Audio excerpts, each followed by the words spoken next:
하나님의 말씀을 봉독하겠습니다.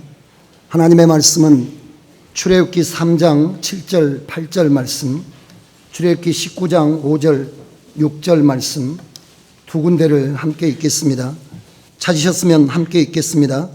여호와께서 가라사대 내가 애굽에 있는 내 백성의 고통을 정령이 보고 그들이 그 간역자로 인하여 부르짖음을 듣고 그 우고를 알고 내가 내려와서 그들을 애굽인의 손에서 건져내고 그들을 그 땅에서 인도하여 아름답고 광대한 땅, 젖과 꿀이 흐르는 땅, 곧 가나안 족속, 헷 족속, 아모리 족속, 브리스 족속, 히위 족속, 여부스 족속의 지방에 이르려 하노라. 세계가 다 내게 속하였나니 너희가 내 말을 잘 듣고 내 언약을 지키면 너희는 열국 중에서 내 소유가 되겠고 너희가 내게 대하여 제사장 나라가 되며 거룩한 백성이 되리라. 너는 이 말을 이스라엘 자손에게 고할지니라. 아멘. 할렐루야. 저는 여러분과 함께 봉독한 하나님의 말씀 출애굽기 3장 7절과 8절, 19장 5절 6절 말씀을 중심으로 예수 생명 추수 과정, 예수 생명 추수 과정이라는 제목으로 하나님의 말씀을 증가하려고 합니다. 여러분 혹시 내가 왜 이렇게 됐지? 내가 어쩌다가 여기 있게 됐지? 앞으로 나는 어떻게 되는 건가? 라는 고민을 해보신 적은 없습니까? 나는 왜 이렇게 됐을까? 나는 왜 여기 있을까? 나는 앞으로 어떻게 되는 것일까? 하나님을 믿기는 믿는데 어떻게 믿어야 되지? 어떻게 믿는 것이 하나님을 바르게 믿는 것이지? 어떻게 믿어서 하나님께서 부르신 부르심에 온전히 응답할 수 있게 되는 것이지? 이런 고민을 해보시지는 않았습니까? 왜 나는 이런 일을 겪을까? 왜 나는 삶에서 이런 어려움을 겪을까? 왜 내게는 이런 일들이 일어나고 있을까? 이런 이해할 수 없는 답답함을 느껴보신 적은 없습니까? 여러분, 나는 구원받았나? 그래, 구원받았어. 근데 구원받았다는 것이 뭔가? 그런 여러분 스스로의 질문에 답할 수 없는 혼란함을 느껴본 적은 없습니까? 혹시 많은 사람들이 이야기하면 나는 아무래도 구원받지 못한 것 같아. 나는 천국에 갈 수 없을 것 같아. 나는 하나님의 영광에 이룰 수 없을 것 같아. 그런 불안감에 시달린 적은 없습니까? 혹시 지금도 그런 마음이 있는 것은 아닙니까? 구원이라는 것이 무엇인지 설명할 수 있겠습니까? 여러분은 믿음 생활을 해서 어디에 이르기를 원하고 계십니까? 어디에 도착하기를 원하고 계십니까? 여러분, 이 모든 해답이 출애굽기에 있습니다. 이 모든 말씀에 대한 해답이 출애굽기 말씀에 있습니다. 저와 여러분, 우리 교회 성도들 수요일 목요일 1박 2일 출애굽기 말씀 수련회가 있는데 출애굽기를 통해서 하나님께서 내가 갖고 있는 의문에 답해 주시는, 내가 고민하는 문제에 대한 말씀을 풀어주시는 하나님께서 축복하시는 그런 은혜의 기간이 되게 될 줄로 믿습니다. 요한복음 15장 1절에 주님께서 아버지는 농부시다 이렇게 가르쳐 주셨습니다. 하나님 아버지는 농부시라는 거예요. 농부시다라고 말씀해 주십니다. 하나님은 농부신데 농부는 농사 짓는 사람이지 않습니까? 근데 그냥 요즘에는 농사 짓는, 그러면 옛날에는 우리나라 농사 지으면 봄에는 보리 농사 짓고 가을에는 벼농사 짓고 대부분이 그랬습니다. 근데 요새는 점점 그렇게 농사 짓는 사람들 적고 특용작물 농사 짓는 사람들이 많아요. 그래서 농사를 지어도 농사를 짓는 작목이 있습니다. 그래서 오이 농사 짓거나 아니면 하우스에서 호박 하시거나 아니면 수박 농사 지으시거나 파프리카 하시거나 이쪽에 도곡 쪽으로 가시면 하우스에 많이 있는데, 하우스들이 많이 있는데 거기는 파프리카 농사 많이 지으시더라고요.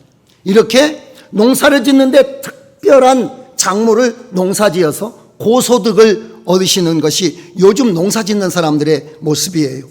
예, 농사를 짓는데 하나님은 농부시기 때문에 농사를 짓습니다. 근데 하나님은 무슨 농사를 지으실까요? 여러분이 생각할 때 하나님은 무슨 농사를 짓는다라고 생각하십니까? 하나님은 농사를 짓는데 예수 농사를 짓습니다. 예수님 농사를 짓는다는 거예요. 예수님을 심어서 예수님을 가꿔서 예수님을 거두는 예수님의 농사를 짓습니다. 요한복음 12장 24절에 우리가 아까 교독한 말씀 가운데 나와 있었을 텐데, 여러분 요한복음 12장 24절에 뭐라고 말씀하십니까? 내가 진실로 진실로 너희에게 이르노니 한 알의 밀이 땅에 떨어져 죽으면 많은 열매를 맺는데 그렇지 않으면 한 알 그대로 있다라고 말씀하십니다. 썩지 아니하면 한 알 그대로 있고 죽으면 많은 열매를 맺느니라, 이렇게 말씀하셨어요. 이 말씀은 누구를 두고 하신 말씀입니까? 한 알의 밀이 땅에 떨어져 죽으면 많은 열매를 맺느니라, 이 말씀하실 때 예수님은 무엇을 생각하시면서 말씀하셨을까요? 예수님의 십자가의 죽음을 생각하면서 말씀하셨습니다. 그러니까 하나님께서는 나를 땅에 뿌려, 나를 사람들에게 뿌려, 내가 그들 속에서 자라나서 그들이 하나님의 열매, 예수 그리스도의 생명의 충만함에 이른 하나님의 자녀들로 하늘에 추수되기를 원하시는 하나님의 농사에 자기가 씨이다라고 하시는 말씀을 우리에게 해주고 계십니다. 여러분, 출애굽기는 하나님께서 농사를 지으시는 농사의 과정에 대해서 설명하고 계십니다. 출애굽기는 애굽에서 시작돼서 가나안 땅까지 가는 과정을 기록한 책입니다. 물론 출애굽기와 민수기, 여호수아까지 다 합쳐야 출애굽에서부터 시작해서 광야를 지나서 요단강 건너서 가나안 땅을 정복하고 마침내 하나님의 나라를 이루는 데까지 이르게 됩니다. 그런데 우리가 출애굽기 말씀을 통해서 이 하나님의 이야기하시는, 하나님의 일하시는, 하나님의 사람을 만들어 가시는, 우리를 하나님의 사람으로 하늘로 추수해 가시는 하나님의 농사의 과정을 설명해 주고 계십니다. 여러분들이 왜 이런 자리에 있는지, 여러분은 왜 이런 일을 겪고 있는지, 여러분들은 왜 이런 어려움 가운데 고민하고 있는지, 그 문제에 대한 이야기를 주님께서 해 주실 것입니다. 오늘 출애굽기에 보면 3장 7절에 동사 7가지가 나옵니다. 그러니까 동사라는 것은 뭐 행동하는, 움직이는 그런 모양을 나타낸 단어를 동사라고 하잖아요. 그러니까 거기 보면 뭐라고 나와 있습니까? 7절에, 출애굽기 3장 7절 8절에 가보시면 보고 한번 쭉 읽어볼까요? 거기 보면 여호와께서 가라사대 내가 애굽에 있는 내 백성의 고통을 정령이 보고 그들이 그 간역자로 인하여 부르짖음을 듣고 그 우고를 알고, 이런 게 다 동사잖아요. 내가 내려와서 그들을 애굽인의 손에서 건져내고 그들을 그 땅에서 인도하여 아름답고 광대한 땅, 젖과 꿀이 흐르는 땅, 곧 가나안 족속, 헷 족속, 아모리 족속, 브리스 족속, 히위 족속, 여부스 족속의 지방에 이르려 하노라 라고 하시는 말씀 중에 7가지가 나와 있습니다. 7가지가 나와 있는데 이 7가지의 말씀이 우리 신앙을 어떻게 하나님께서 신앙의 길을 인도해 가시는지, 나를 어떻게 훈련시켜서 어디에 이르게 하시는지, 왜 내 인생에는 이런 일들이 일어나는지, 이런 것들을 깨닫게 해 주십니다. 그래서 여러분께서 출애굽기의 말씀을 잘 들으면 여러분들의 신앙의 길이 보일 것이고 여러분들의 인생에 대한 의문이 풀리게 될 줄로 믿습니다. 첫 번째는 하나님께서 여기 보면 보고 듣고 알고 이렇게 나와 있잖아요. 보고 듣고 알고. 근데 뭘 보고 뭘 듣고 뭘 알고 있다는 겁니까? 이스라엘이 고난을 겪고 있는 것을 보고 듣고 알고 있다는 거예요. 이스라엘의 고난은 여러분들이 출애굽기에 말씀한 것처럼 인간이 겪을 수 없는 그런 고통과 괴로움을 겪고 있습니다. 원래 이스라엘 사람들은 로얄 패밀리잖아요. 그러니까 왕족입니다. 왕족. 요셉이라고 하는 사람이 내려와 가지고 애굽을 건졌기 때문에 물론 바로의 황족은 아니지만은 엘리트 집안이잖아요. 그래서 70명의 사람이 가나안 땅에서 애굽으로 내려갔는데 그때 최고의 대접을 받았습니다. 당시의 실권자는 누가 실권자냐면 요셉이 실권자입니다. 요셉, 이 애굽의 왕을 파라오라고 하잖아요. 애굽의 왕이 뭐라고 했습니까? 내가 너보다 나은 거 아무것도 없다고. 전부 다 전용차도 다 내주고 반지도 다 뽑아주고, 그래서 옥새도 도장도 네가 찍고 모든 정책이나 이런 것들을 다 요셉이 했어요. 그렇기 때문에 요셉의 가족이 내려왔을 때 요셉의 가족은 왕족과 같이 최고의 사람들로 대접을 받아서 제일 좋은 땅에서 최고의 사람들로 부러워하는 가운데 살았거든요. 그런데 400년 지나면서 완전히 하늘과 땅 차이가 나는 그런 모습으로 바뀌어지게 되잖아요. 사람들에게 부러움의 대상이었는데 이제는 사람들에게 노예가 되어가지고 자식을 낳아도 기를 수 없고 그 자식이 죽어나가는 걸 눈뜨고 봐야 되는, 아침부터 저녁까지 고생하면서 벽돌을 찍어야 되고 성을 쌓아야 되고 그렇게 신음하며 살아가는 로얄 패밀리에서, 왕족에서, 그 애굽 총리의 가족에서 땅에 떨어져 가지고 노예가 되게 되지 않았습니까? 고난을 겪게 되는 거죠. 고통을 겪게 된 거죠. 여러분, 고난이 다가올 때 이스라엘 백성들은 어떻게 했을까요? 고난을 겪게 될 때 이스라엘 백성들이 부르짖게 되잖아요. 부르짖어 기도해요. 하나님 살려주십시오. 하나님이 계십니까? 하나님 살아계시다면 우리를 살려주십시오 라고 하는 부르짖음의 역사가 있는 거죠. 왜 이스라엘에게 이런 고난이 왔을까요? 성경은 요셉을 알지 못하는 임금이 일어났다라고 말합니다. 이 애굽이라고 하는 나라는 그대로 있는데 정권이 바뀌게 된 거죠. 이전에 요셉이 총리로 있을 때 그 정권이 바뀌게 된 거예요. 다른 정권으로. 요셉이 총리로 있을 때는 어느 정권이었느냐면 저 위에 있는 셈족들이 내려와 가지고 그 이집트를 지배하면서 세운 정권이었기 때문에 다른 정권인데, 나중에 쿠데타 일어나 가지고 원래 이 이집트에 살던 사람들이 다시 정권을 되찾아와요. 마치 우리가 지난번에 이명박 박근혜 정부였다가 지금 노무현 정부이듯이, 그전에는 또 노무현은 그 전 정부네요. 노무현 김대중 정부였다가 이명박 박근혜 정부였다가 다시 뒤집어지지 않습니까? 그런 식으로 뒤집어졌다는 거예요. 그래서 하루아침에 하늘에서 땅바닥까지 떨어지게 됐는데, 그런 결과라고만 해석할 수는 없습니다. 뭐냐면 나라를 세우기도 하시고 폐하기도 하시는 것은 하나님의 역사이십니다. 사람을 살리기도 하시고 죽이시는 것이 하나님의 역사입니다. 그러니까 우연한 결과가 아니고 나라가 그렇게 뒤집어진 게 여러분 그냥 되어진 것이 아닙니다. 하나님의 계획이 있어요. 어떤 계획이냐면 아까 이야기했잖아요. 하나님은 뭐 하신다라고요? 농부신데 농사를 지을 때 농사의 처음이 무엇인가요? 농사 지을 때 맨 먼저 하는 게, 여러분들은 다 직장 다니시고 회사 다니시고 그러니까 농사 모르지만, 농사는 무엇부터 시작하나요? 땅을 파서 갈아엎는 토양 작업을 하는 것부터 시작해요. 그래서 농사 짓는 시작이 어떤 거냐면 소 몰고 가서 쟁기로 깊숙이 갈아엎어야 되잖아요. 그래야 거기 씨가 심어질 수가 있어요. 그러니까 뒤집어야만이 농사를 지을 수가 있어요. 뒤집어지지 않으면 여러분 절대로 그곳에 하나님의 씨가 심겨질 수가 없거든요. 부유한 자, 안전한 자, 잘난 자, 스스로 왕이 된 자, 그가 어찌 죄인됨을 고백하며 하나님 앞에 무릎 꿇고 예수님의 생명을 영접해서 하나님의 자녀가 되고 영원한 하나님의 나라에 이룰 수 있는 하나님의 영광의 상속자가 될 수가 있겠습니까? 절대 될 수가 없어요. 이스라엘을 그대로 둔 채로 하나님을 믿으라고 말하면 하나님을 믿겠습니까?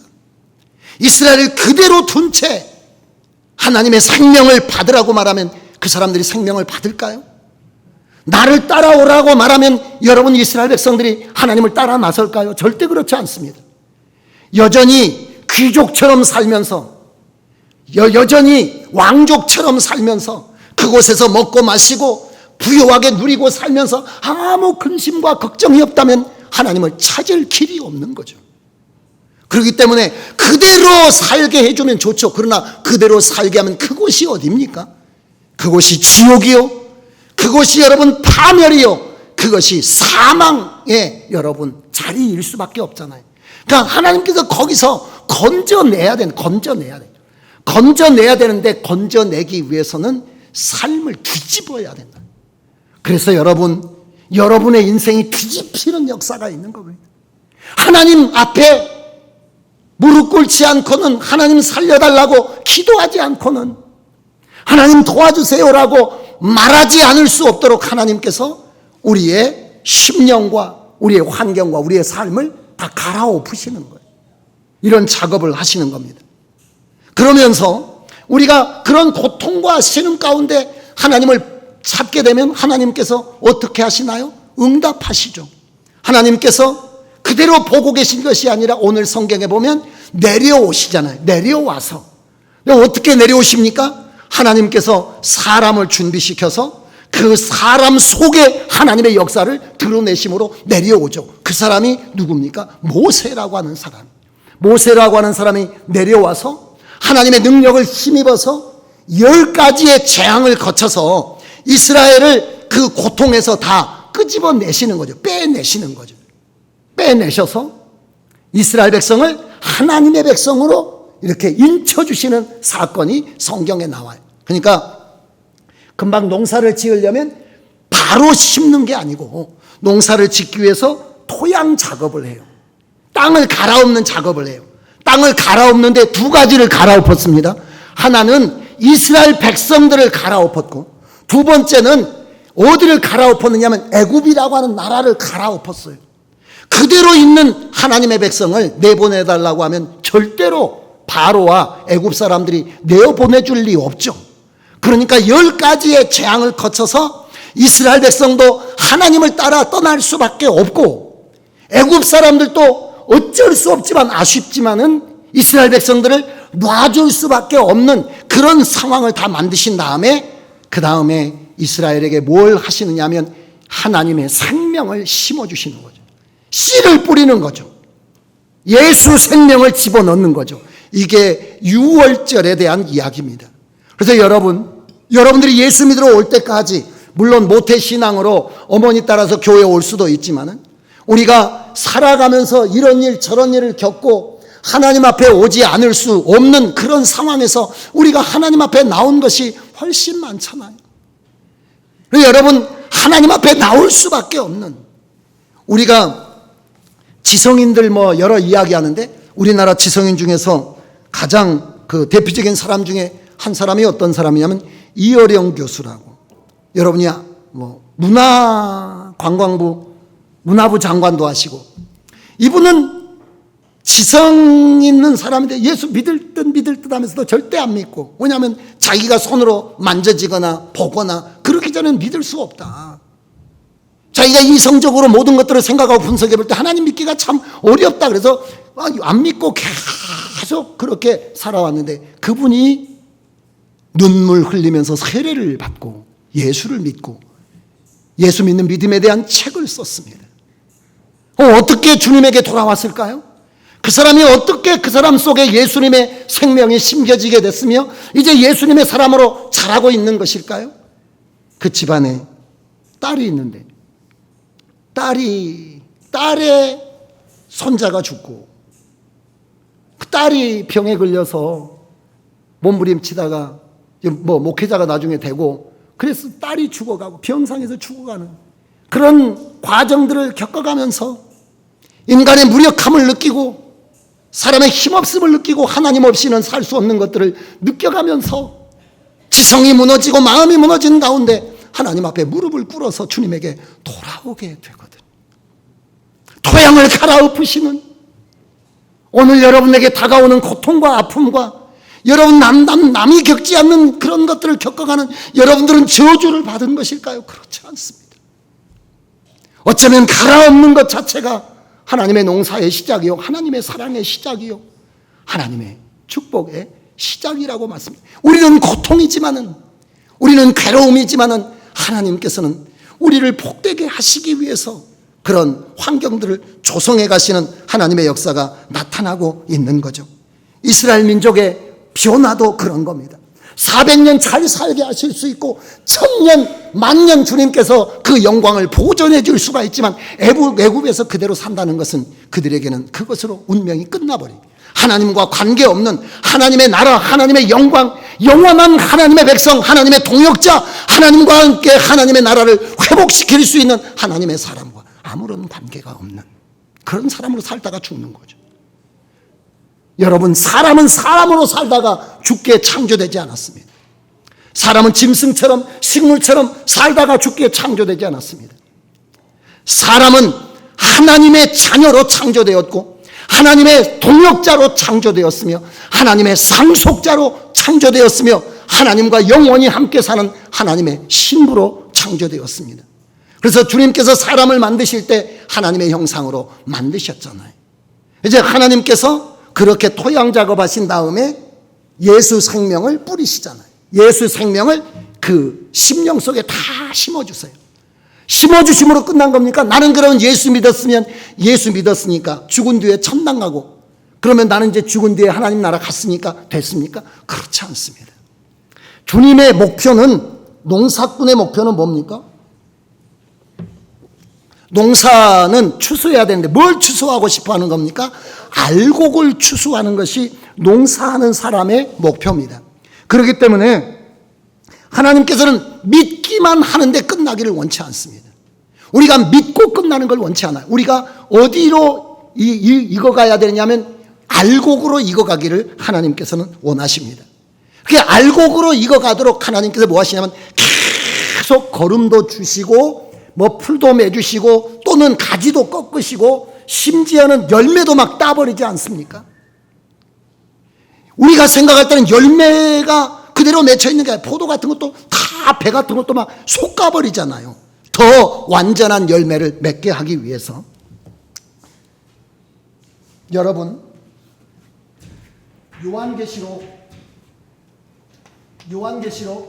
3장 21절 말씀이 있는데, 요한계시록 3장 21절 주님께서 뭐라고 말씀하시나요? 요한계시록 3장 21절 말씀해 보시면 한번 같이 읽어볼까요? 3장 21절 찾으셔서 같이 읽어봅니다.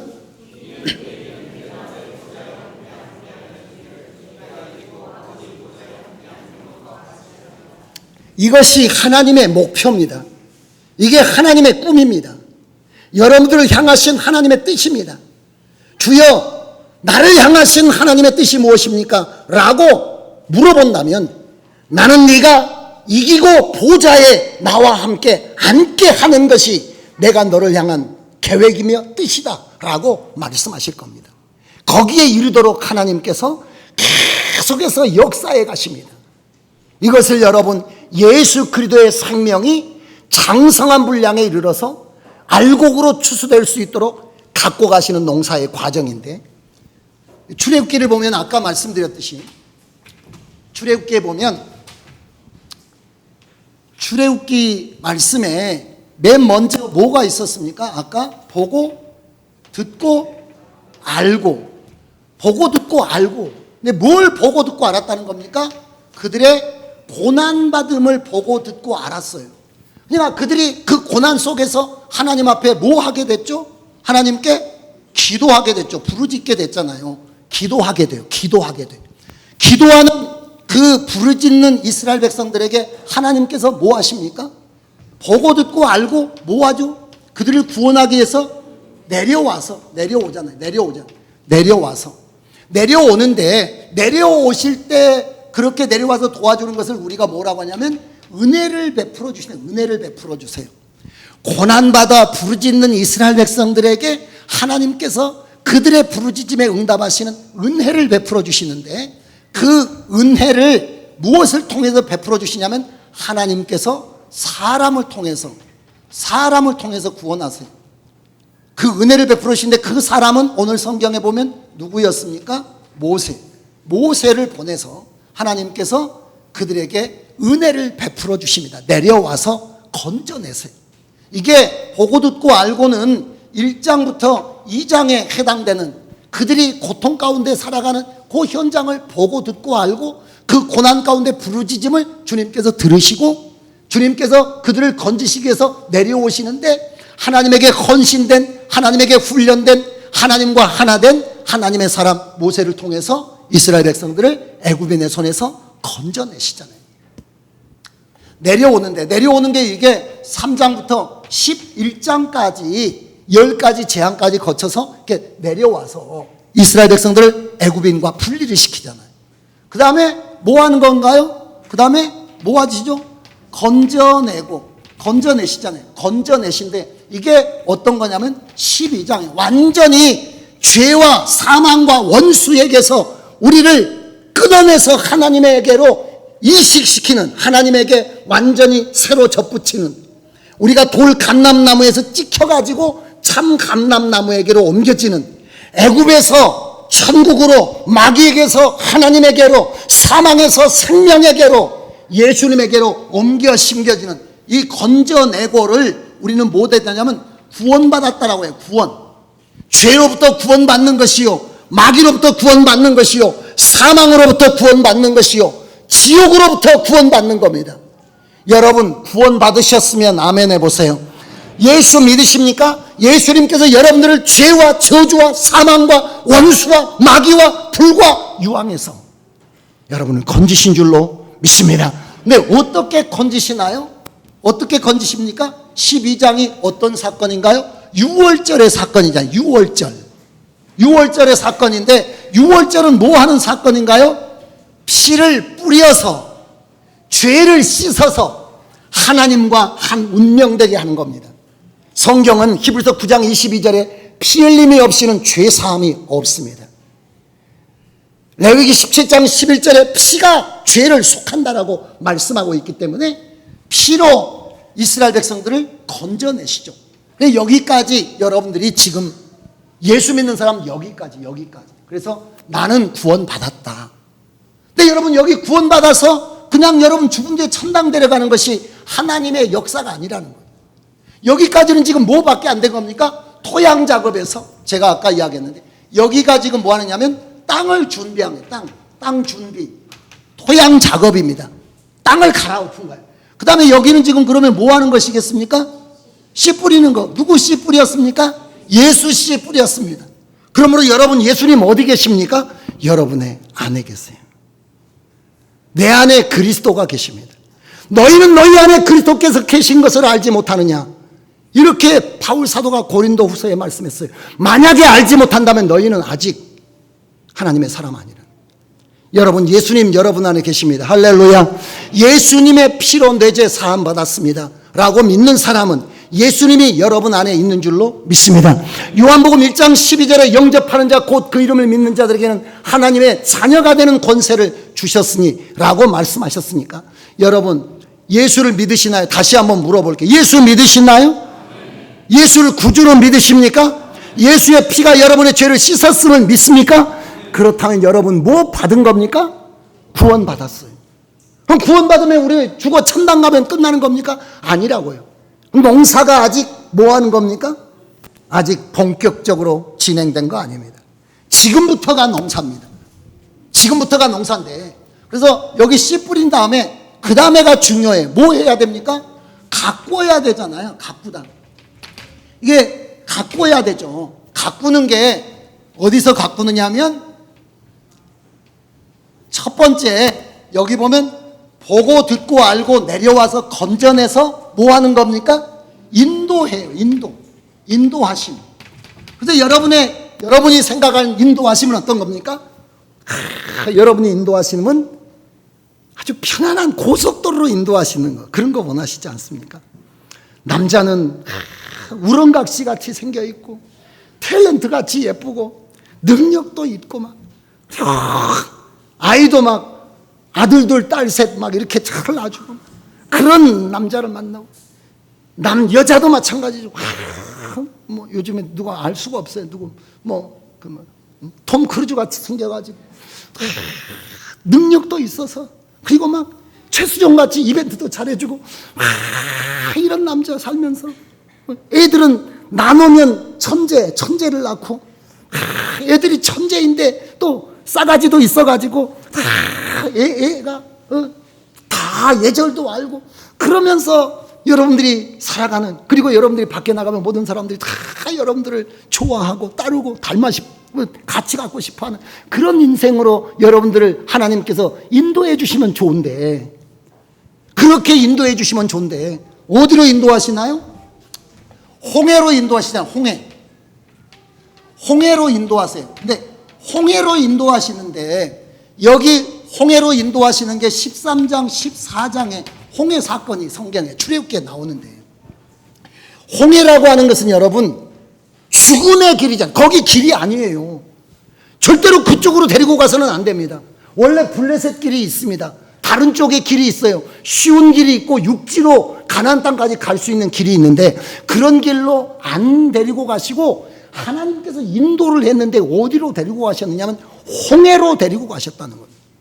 홍해로 데려가셔가지고 홍해를 지나게 하셨는데, 고린도전서 10장 1절 2절에 보면, 고린도전서 10장 1절 2절에 홍해를 뭐라고 이야기하냐면, 뭐라고 이야기합니까?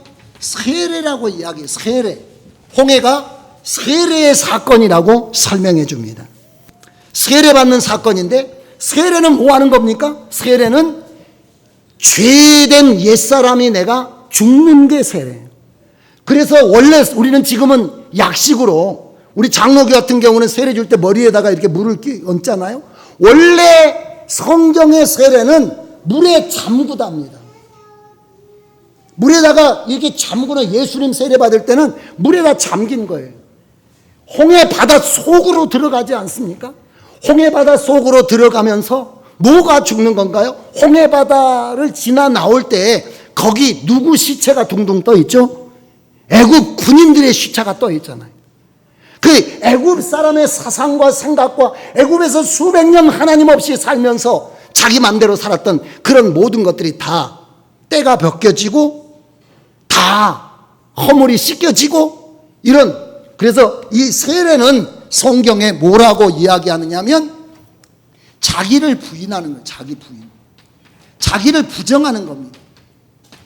그래서 세례 받는 것은 어떤 걸 말하느냐면 내가 죽고 내 안에 뭐가 사는 걸 말하는 겁니까? 예수가 사는 그쪽으로 보내기 위해서. 근데 그러기 위해서는 뭐 해야 됩니까? 절망해야 되고 좌절해야 되고 고통 가운데 부르짖어야 될 수밖에 없도록 만드는 거예요. 이스라엘 백성들이 홍해 앞에서 얼마나 절망과 좌절 가운데 시달렸습니까? 뒤로 갈 수도 없고 앞으로 나갈 수도 없고, 양쪽에는 깎아지는 듯한 절벽인데 뒤에는 애국 군대가 쫓아오고 앞에는 홍해가 있는 그 홍해를 지나가면서 하나님께서 뭘 하셨느냐면, 무슨 훈련 시키셨느냐면 내가 죽고 예수님 사는 훈련을 계속, 이렇게 훈련되지 않으면 알곡 될 수 없고 하나님과 함께 싸우는 동력자 될 수 없고, 여러분 이렇게 훈련받지 않으면 누가 못 되느냐면 여호수아 군대가 되지 못해요. 여호수아 군대가 되지 않으면 가나안 땅을 정복하여 싸워서 얻지 못합니다. 얻지 못하면 여러분 분배받지 못하는 거예요. 그러니까 지금 주님께서는, 제가 지난번에 이런 말씀 드렸습니다. 성경에는 예수를 믿으라는 말만 있지 않고 무슨 말이 있다는 겁니까? 예수님을 따르라는 말이 있다는 거예요. 근데 우리는 여기까지는 건져내고 여기까지가 믿는 거예요. 예수님을 믿는 겁니다. 믿으라. 그러나 여러분, 믿으라에 끝나는 게 아니에요. 예수님을 따라야, 우리가 모든 것을 버려두고 당신을 따랐는데 그러면 주의 날에 우리가 무엇을 얻겠습니까? 라고 말할 때 예수님이 뭐라고 말씀하셨나요? 너희가 12 보좌에 앉아 12지파를 심판하리라, 이렇게 말씀하셨어요. 그러니까 여러분, 따르는 자는, 아까 이야기했습니다. 따르라는 것은 계시록 3장 21절을 이루게 하시는 겁니다. 우리는 여러분 어디 안 가고 싶습니까? 홍해 안 가고 싶어요. 그래서 여러분, 누가 죽고 싶지 않습니까? 내가 죽고 싶지 않아요. 그래서 내 뜻대로 살고 내 마음대로 살고 내 감정대로 살고, 예수 20년 30년 믿어도 하나님의 인도하심 따라서 자기 죽음의 과정을 겪어가지 않는 그런 경우가 너무 많아요. 여러분, 이 과정을 하나님께서 겪게 하신 다음에 그 다음에 어디로 인도하십니까? 광야로 인도해서 뭐 하십니까? 하나님께서 훈련하시잖아요. 이스라엘 백성들을 훈련해. 왜냐하면 우리가 자기 부인이라는 것은 한 번 부인하면 끝나는 건가요? 나는 내 안에 예수님 사셔, 조금 있으면 뭐가 되나요? 옛날로 다시 돌아가요. 여러분, 저희가 교회 이쪽으로 이사 온 지가 지금 1년 한 3개월 됐는데, 가끔 멍청하게 제가 운전하다 오면 옛날 교회로 가버리는 그런 경우가 있어요.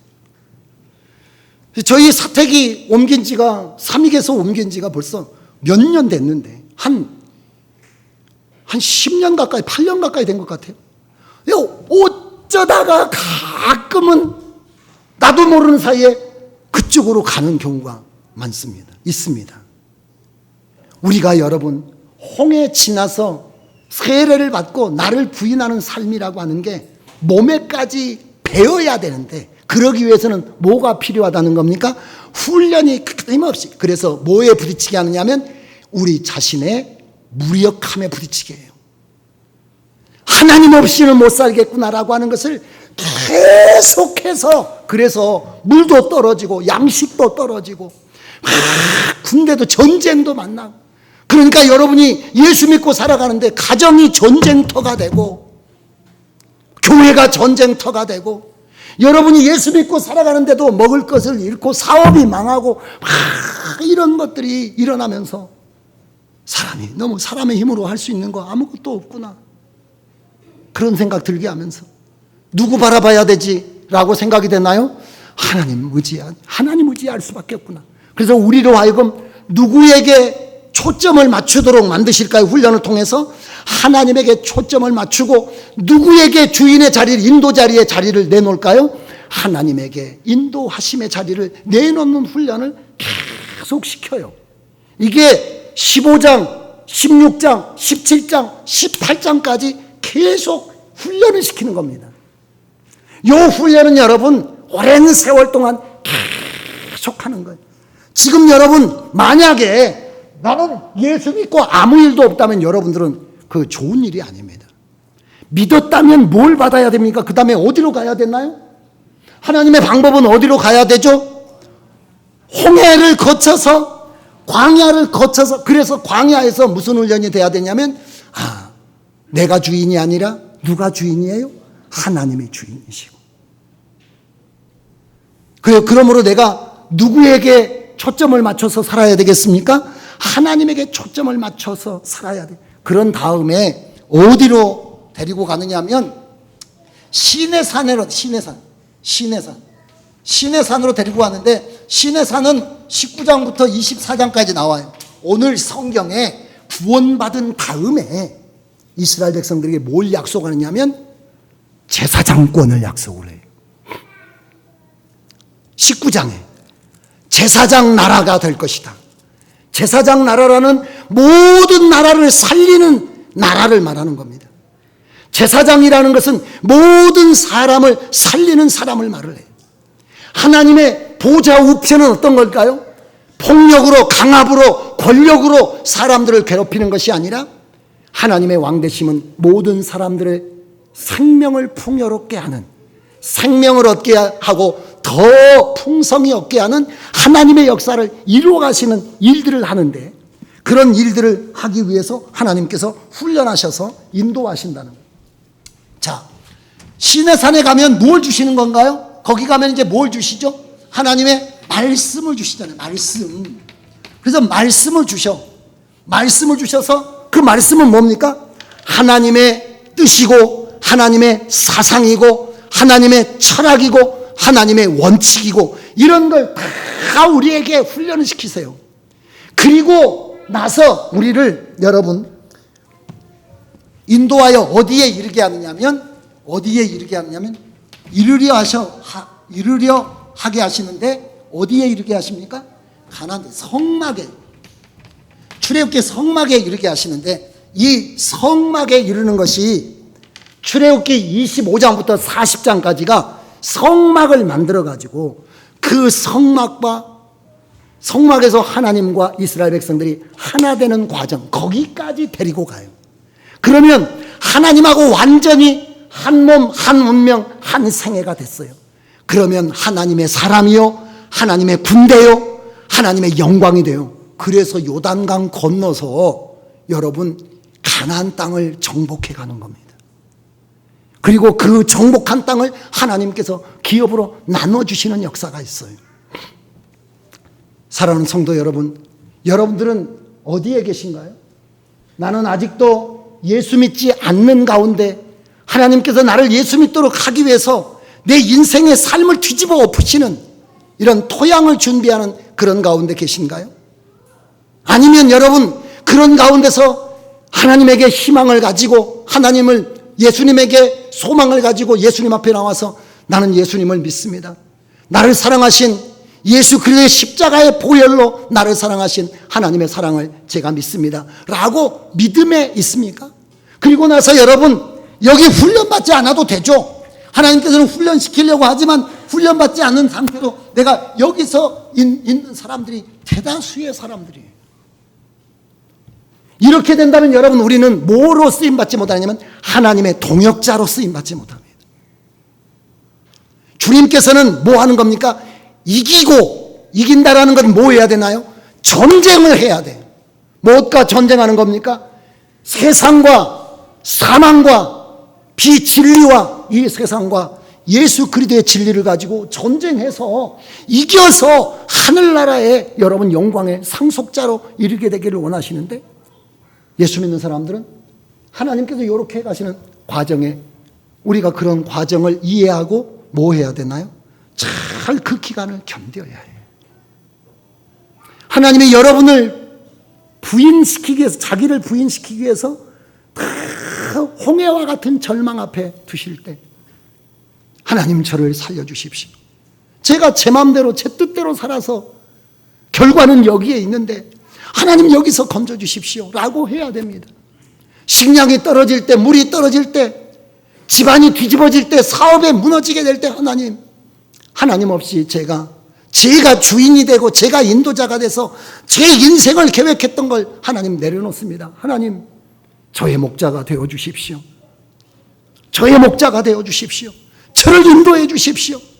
주님의 인도 따라 살겠습니다 라고 여러분 고백하셔야 돼요. 그리고 끊임없이 하셔야 됩니다. 주여 제 뜻대로 마옵시고 아버지의 뜻이 무엇인지, 아버지의 길이 무엇인지, 아버지의 원칙이 무엇인지. 그래서 여러분 이 신의 산에 이르게 되면 뭐가 이루어지게 되냐면 하나님이 다스리시는 하나님의 나라가 시작이 되는 거예요. 교회는 하나님의 나라입니까? 하나님의 나라지만 하나님의 나라가 아닌 경우가 많아요.